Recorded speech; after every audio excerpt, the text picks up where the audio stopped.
एक गज़ल और मतलब मुलाज़ा करें कि सिमटे हुए जज्बों को बिखरने नहीं देता, सिमटे हुए जज्बों को बिखरने नहीं देता, ये आस का लम्हा हमें मरने नहीं देता। सिमटे हुए जज्बों को बिखरने नहीं देता, ये आस का लम्हा हमें मरने नहीं देता। और किस्मत मेरी रातों की संवरने नहीं देता, किस्मत मेरी रातों की संवरने नहीं देता, वो चाँद को इस घर में उतरने नहीं देता।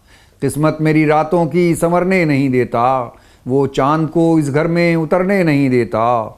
और करती है सहर जर्द गुलाबों की तिजारत, करती है सहर जर्द गुलाबों की तिजारत, मेयारे हुनर ज़ख्म को भरने नहीं देता। करती है सहर जर्द गुलाबों की तिजारत, मेयारे हुनर ज़ख्म को भरने नहीं देता। और बादल के सिवा कौन है हमदर्द रफ़ीक़ो, बादल के सिवा कौन है हमदर्द रफ़ीक़ो, त्रिशूल सी किरणों को बिखरने नहीं देता। बादल के सिवा कौन है हमदर्द रफ़ीक़ो, त्रिशूल सी किरणों को बिखरने नहीं देता। है घर में अमल आज भी काबिल का कुनबा, है घर में अमल आज भी काबिल का कुनबा, हाबील को रास्ते से गुज़रने नहीं देता, हाबील को रास्ते से गुज़रने नहीं देता।